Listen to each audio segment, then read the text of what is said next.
Hi friends, welcome to my channel.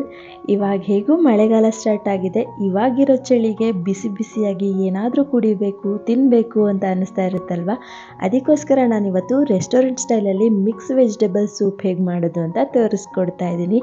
ಅದಕ್ಕಿಂತ ಮುಂಚೆ ನೀವೇನಾದರೂ ನನ್ನ ಚಾನಲ್ನ ಫಸ್ಟ್ ಟೈಮ್ ನೋಡ್ತಾ ಇದ್ದರೆ, ಇನ್ನೂ ಸಬ್ಸ್ಕ್ರೈಬ್ ಮಾಡ್ಕೊಂಡಿಲ್ಲ ಅಂದರೆ ಪ್ಲೀಸ್ ಸಬ್ಸ್ಕ್ರೈಬ್ ಮಾಡ್ಕೊಂಡು ವಿಡಿಯೋ ನೋಡಿ. ಬನ್ನಿ ಹಾಗಾದರೆ ವೆಜ್ ಸೂಪ್ ಹೇಗೆ ಮಾಡೋದು ಅಂತ ನೋಡ್ಕೊಂಡು ಬರೋಣ. ಮೊದಲಿಗೆ ನಾನೊಂದು ಪಾತ್ರೆಗೆ 2 ಟೇಬಲ್ ಸ್ಪೂನ್ ಆಗೋಷ್ಟು ಎಣ್ಣೆ ಹಾಕ್ಕೊಳ್ತಾ ಇದ್ದೀನಿ. ಇದಕ್ಕೆ ಚಿಕ್ಕ ಚಿಕ್ಕದಾಗಿ ಕಟ್ ಮಾಡ್ಕೊಂಡಿರೋ ಬೆಳ್ಳುಳ್ಳಿ, ಶುಂಠಿ ಮತ್ತು ಹಸಿಮೆಣಸು ಹಾಕ್ಕೊಳ್ತಾ ಇದ್ದೀನಿ. ಇದನ್ನೆಲ್ಲ ನಾನು 1 ಟೇಬಲ್ ಸ್ಪೂನ್ ಆಗೋಷ್ಟು ಹಾಕ್ಕೊಂಡಿದ್ದೀನಿ. ಇದರದ್ದು ಹಸಿ ಸ್ಮೆಲ್ ಹೋಗೋವರೆಗೂ ಚೆನ್ನಾಗಿ ಹುರ್ಕೋಬೇಕು. ನಂತರ ಇದಕ್ಕೆ 1 ಈರುಳ್ಳಿನ ಚಿಕ್ಕ ಚಿಕ್ಕದಾಗಿ ಕಟ್ ಮಾಡಿಕೊಂಡು ಹಾಕ್ಕೊಂಡಿದ್ದೀನಿ. ನೀವು ಬೇಕಂದರೆ ಇದಕ್ಕೆ ಸ್ಪ್ರಿಂಗ್ ಆನಿಯನ್ ಕೂಡ ಆ್ಯಡ್ ಮಾಡ್ಕೋಬೋದು, ತುಂಬ ಚೆನ್ನಾಗಿರುತ್ತೆ. ಈರುಳ್ಳಿ ಸ್ವಲ್ಪ ಸಾಫ್ಟ್ ಆದಮೇಲೆ ಇದಕ್ಕೆ ನಾನು ವೆಜಿಟೇಬಲ್ಸ್ನ ಆ್ಯಡ್ ಮಾಡ್ಕೊಳ್ತಾ ಇದ್ದೀನಿ. ಇದಕ್ಕೆ ನಿಮಗೆ ಯಾವ ತರಕಾರಿ ಇಷ್ಟ ಅದನ್ನು ನೀವು ಆ್ಯಡ್ ಮಾಡ್ಕೋಬೋದು.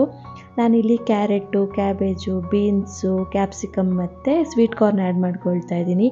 ಇದಕ್ಕೆ ಬೇಕಂದರೆ ಹಸಿ ಬಟಾಣಿ ಕೂಡ ಆ್ಯಡ್ ಮಾಡ್ಕೋಬೋದು, ಚೆನ್ನಾಗಿರುತ್ತೆ. ಈ ತರಕಾರಿಗಳನ್ನೆಲ್ಲ ನಾನು ಚಿಕ್ಕ ಚಿಕ್ಕದಾಗಿ ಕಟ್ ಮಾಡಿಕೊಂಡು ಅರ್ಧ ಕಪ್ ಆಗೋಷ್ಟು ಸೇರಿಸ್ಕೊಂಡಿದ್ದೀನಿ. ಇವಾಗ ಇದನ್ನೆಲ್ಲ ಫ್ರೈ ಮಾಡ್ಕೊಳ್ತೀನಿ. ಇದು ಜಸ್ಟ್ ಎಣ್ಣೆಲಿ ಫ್ರೈ ಆದರೆ ಸಾಕು, ಅಷ್ಟೇ. ಓವರ್ ಕುಕ್ ಆಗೋದೇನು ಬೇಡ. 1-2 ನಿಮಿಷ ಇದೇ ಥರ ಫ್ರೈ ಮಾಡ್ಕೊಳ್ತೀನಿ. ಇದು ಸ್ವಲ್ಪ ಫ್ರೈ ಆದಮೇಲೆ ಇದಕ್ಕೆ ನಾನು 2 ಗ್ಲಾಸ್ ಆಗೋಷ್ಟು ನೀರು ಸೇರಿಸ್ಕೊಳ್ತಾ ಇದ್ದೀನಿ.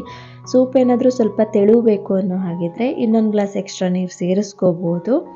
ನಂತರ ಇದಕ್ಕೆ ರುಚಿಗೆ ತಕ್ಕಷ್ಟು ಉಪ್ಪು ಹಾಕ್ಕೊಂಡು 1-2 ನಿಮಿಷ ಕುದಿಸ್ಕೊಳ್ತೀನಿ. ಇದನ್ನು ಜಾಸ್ತಿ ಕುದಿಸೋದೇನು ಬೇಡ, ನಾವು ಆಲ್ರೆಡಿ ಫ್ರೈ ಮಾಡುವಾಗಲೇ ಅರ್ಧ ಬೆಂದಿರುತ್ತೆ, ಅದಕ್ಕೋಸ್ಕರ.